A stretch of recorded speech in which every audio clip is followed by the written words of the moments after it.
ఓం మహాగణాధిపతయే నమ. ఓం గురుభ్యో నమ. ఓం శ్రీమాత్రే నమ. పరమేశ్వర స్వరూపమైనటువంటి జ్యోతిష, వాస్తు మరియు ఇతర అనేకమైనటువంటి శాస్త్రములను మనకు అందించినటువంటి మహర్షులకి నమస్కారం. హయగ్రీవ హయగ్రీవ హయగ్రీవేతి యో వదేత్ తస్స నిస్సరతే వాణి జహ్నుకన్యా ప్రవాహవత్. అరుణాం కరుణాతరంగితాక్షీం ధృతపాశాంకుశపుష్పబాణచాపాం అనిమాదిభిరావృతాం మయూకైః అహమిత్యేవ విభావయే భవానీం. శ్రీమాత్రే నమః. ప్రేక్షకులకి లలితాంబిక అమ్మవారి యొక్క అనుగ్రహం పరిపూర్ణంగా కలగాలని స్ఫూర్తిగా కోరుకుంటూ మనం ఈరోజు శని మరియు రాహువుల యొక్క కలయిక రాబోతుంది. మార్చ్ ఎండింగ్ నుంచి, అంటే ఆల్మోస్ట్ ఏప్రిల్ స్టార్టింగ్ నుంచి కూడా మార్చ్ ఎండింగ్లో మారుతున్నారు. 31వ తేదీ దగ్గరలో శని రాహు దగ్గరికి వెళ్ళి కలుస్తున్నాడు. ఈ శని రాహువులు ఇద్దరు కూడా మనకి మీనరాశిలో కలిసి ఉన్నందుకు ఇది ఏప్రిల్ మరియు మే, పూర్తిగా ఏప్రిల్ మొత్తము మే మొత్తము కలిసి ఉంటారు. 2 నెలల పాటు ఉండేటువంటి ఈ కలయిక వల్ల ద్వాదశ లగ్నముల వారికి, లగ్నం తెలియని వారు రాసి చూసుకోండి, వారికి ఎటువంటి ఫలితములు జరగనున్నాయి, ఏ విషయాల పట్ల జాగ్రత్తగా ఉండాలి, మరియు ఈ గోచారం దేశాల మీద లేనట్లయితే మిగతా వాటి మీద ఎలాంటి ప్రభావం చూపిస్తుంది అనేటువంటి విషయాలు చెప్తుంది. నేనైనప్పటికీ కూడా చెప్పిస్తుంది సాక్షాత్ లలిత అమ్మవారిగా భావిస్తూ ఒక్కొక్క లగ్నం గురించి మనం తెలుసుకుందాం. మీన లగ్నము, మీన రాశి. మీనం వారికి కనుక చూసుకున్నట్లయితే రాశిలోనే శని రాహువుల యొక్క సంబంధం కలిగి ఉంది. ఎప్పుడైతే రాశిలో శని రాహువుల యొక్క సంబంధం కలిగి ఉందో ఇది ప్రెజర్, అంటే ఒత్తిడి అనేటువంటిది పెరుగుతుంటుంది. ఎటువంటి విషయాల్లోని రకరకాల ఇన్వెస్ట్మెంట్స్ చేయడం ద్వారా, విదేశాలకు వెళ్ళడం ద్వారా, బికాజ్ ఆఫ్ రాహు విదేశాలకు కారకుడు. సహజంగానే మీన రాశి అనేటువంటి సహజ 12వ రాశి కాబట్టి ఈ విదేశాలకు వెళ్ళేటువంటి విషయాల్లోని, మరియు అదేవిధంగా ఈ ఏదైనా కొత్త ఇన్వెస్ట్మెంట్ చేసేటువంటి విషయంలోని, కొత్త బిజినెస్లు చేసేటువంటి విషయాల్లోని కొంత స్ట్రెస్ ఇస్తుంది. కాకపోతే ఈ కాంబినేషన్ ఇక్కడ ఉన్నప్పుడు ఇది సప్తమ స్థానంలో ఉండేటువంటి కేతువుని కంట్రోల్ చేస్తుంటాయి ఈ 2 గ్రహాలు కూడా.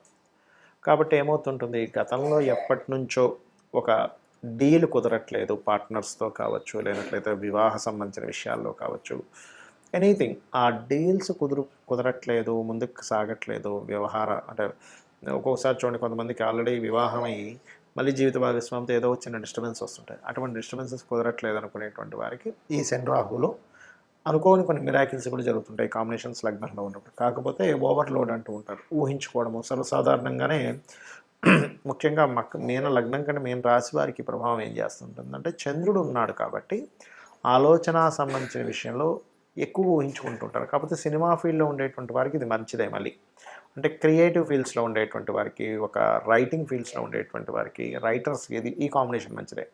కాకపోతే ఈ కాంబినేషన్ ఉన్నప్పుడు కొంత 2 గ్రహాలు ఉన్నప్పుడు కొన్ని విషయాల్లో బద్దకించడం జరుగుతూ ఉంటుంది. అటువంటి విషయాలకు కొంచెం దూరంగా ఉంటే మంచిది. అదేవిధంగా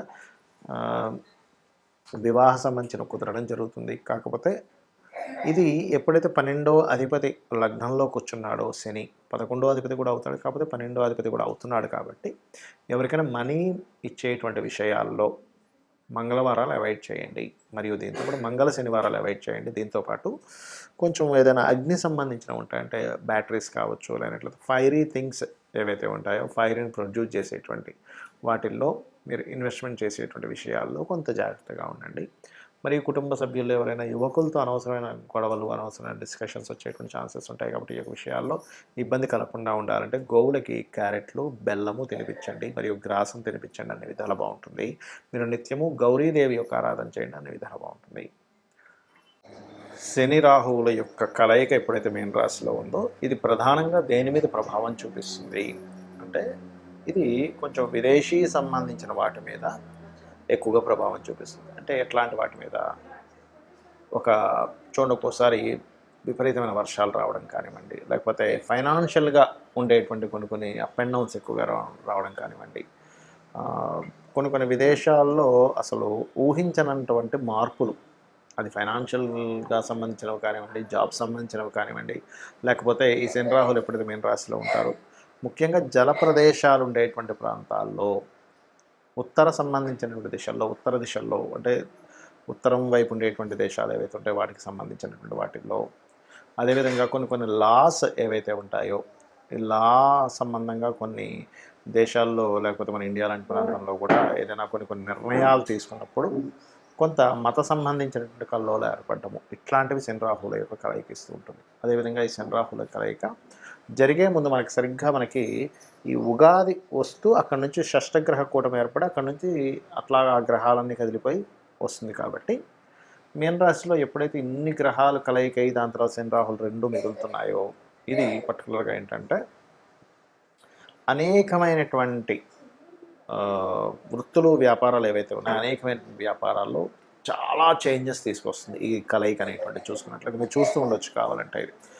అలాగే ముఖ్యంగా ఈ కాంబినేషన్ ఉన్నప్పుడు ఆన్లైన్ రిలేటెడ్ సంబంధించిన వాటిల్లో ముఖ్యంగా చూడండి మనకు ఒక్కోసారి చాలా పెద్ద పెద్ద ఆన్లైన్ అంటే ఇంటర్నెట్స్లో మనం చూస్తూ ఉంటాం, అమ్మో అసలు ఇది ఇంత పెద్ద స్కామ్ అయిందండి ఆన్లైనట్లయితే ఒక్కోసారి మనకి కొన్ని జరుగుతూ ఉంటాయి. అంటే అట్లాగా వేరే ఆపరేటింగ్ సిస్టమ్ని వీళ్ళు చేస్తూ ఉంటారు. అంటే ఏంటి, వాళ్ళ ఆధీనంలో తీసేసుకుంటూ ఉంటారు. అటువంటివి జరగడం ఇట్లాంటి కొన్ని జరుగుతుంటాయి అన్నమాట. ఒక్కోసారి చూడండి హ్యాక్ చేశారంటూ ఉంటారు. పెద్ద ఆర్థిక సంబంధించిన వ్యవస్థలని పెద్ద ఆర్థిక సంబంధించిన వాటిని హ్యాకింగ్కి గురయ్యేటువంటి ఛాన్సెస్ ఉంటుంది కాంబినేషన్ ఉన్నప్పుడు. సో అది చాలా ప్రధానంగా గుర్తుపెట్టుకోవాలి. అయితే ఇక్కడ మరి కొంతమందికి డేట్ ఆఫ్ బర్త్ కానీ టైం కానీ ప్లేస్ కానీ ఉండదు. మరి అలాంటి వాళ్ళు ఏం చేయాలి ఈ శని రాహుల యొక్క కలయిక ఉన్నప్పుడు? అంటే ఇది అందరికీ బ్యాడే ఇవ్వాలంటూ లేదు, కొంతమందికి మంచి కూడా చేస్తుంది. అంటే ఉదాహరణకి మీ జన్మలగ్నం నుంచి ఉదాహరణకి 3వ స్థానము లేదా 6వ స్థానము లేనట్లయితే 11వ స్థానంలోనూ ఉన్నారనుకోండి, అది మంచిదే చెప్పాలంటే. అంటే అదొక 2 పాపగ్రహాల యొక్క కలయిక మంచి ఫలితాలు కూడా ఇస్తుంది, ఇవ్వదని కాదు. మరి date of birth, time of birth, place of birth కూడా లేదు. అప్పుడు ఏం చేయాలి? సింపుల్గా ఏం లేదు, ఈ 2 నెలల కాలము కూడా చండీ పారాయణం చేయండి. ఎవరైనా సరే చండీ పారాయణం వినడం కానీ పారాయణం చేసుకోవడం కానీ చేయాలి ఒకటి. రెండవది ఏమంటే నాకు చండీ పారాయణం చేసుకునేంత శక్తి లేదు అని అనుకునేటువంటి వారు ఓం దుమ్ దుర్గాయ నమః నామము లేదా ఓం చండీ దేవతాయై నమః అనేటువంటి నామం చేసుకోవచ్చు.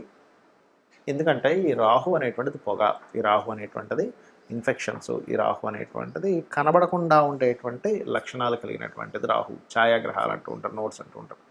దానికి కర్మకారకుడు మీనరాశిలోకి ఎంటర్ అయినప్పుడు అది గురుత్వ సంబంధించిన రాశి అయినందుకు మనకి చూసుకున్నట్లయితే గొప్ప పీఠాధిపతులు లేనట్లయితే గొప్ప ఆధ్యాత్మికవేత్తలకు కూడా దీని యొక్క ప్రభావం పడుతుంది. వాళ్ళ యొక్క లైఫ్స్ మీద కూడా దీని యొక్క ప్రభావం పడుతూ ఉంటుంది శని రాహుల యొక్క కలయిక అనేటువంటిది. కాబట్టి ఎవరైతే ఈ రాహుకు సంబంధించినటువంటిది అదేవిధంగా శనికి సంబంధించిన జపం చేయించుకోవడము, లేకపోతే ఈ 2 గ్రహాల దగ్గర దీపారాధన చేయడము, మరియు ముఖ్యంగా గో సంపద, గోవులకు సంబంధించిన విషయంలో కూడా ఈ శని రాహువుల ప్రభావం పడుతుంది. కాబట్టి చాలా జాగ్రత్తగా ఉండాలి. అలాగే మరొక విషయం ఏంటంటే ఇక్కడ మీకు జన్మజాతకంలో మీ పర్సనల్ చార్ట్లో ఎవరికైనా శనిలో రాహు కానీ రాహులో శని కానీ జరిగేటప్పుడు మరింత జాగ్రత్తగా ఉండాలి. ఎందుకంటే ఈ కాంబినేషన్స్ ఎవరికైనా మాకు శని మహర్దశలో రాహు అంతర్దశ నడుస్తుందండి, రాహులో శని నడుస్తున్నాడు, లేకపోతే ప్రత్యంతర దశలు అంటారు, అంటే దశాభుక్తి అంతరము ఆ 3rd స్టెప్స్లో పర్టికులర్గా జరిగినప్పుడు ఆ పర్టికులర్ టైంలో ఏంటంటే కొన్ని నిర్ణయాలు తీసుకునేటప్పుడు డెసిషన్స్ అంటూ ఉంటారు. డెసిషన్స్ తీసుకునేటప్పుడు కాస్త జాగ్రత్తగా డెసిషన్ తీసుకోవాలి. ఇక మీరు ఈ యొక్క కలయిక ఉన్నంతకాలము కూడా వీలైనంత మటుకు రెగ్యులర్గా ఆలయాలకు వెళ్ళొస్తూ ఉండండి. చేసినట్లయితే మీ మీద ఎటువంటి ప్రభావం ఉండదు. శ్రీమాత్రే నమః.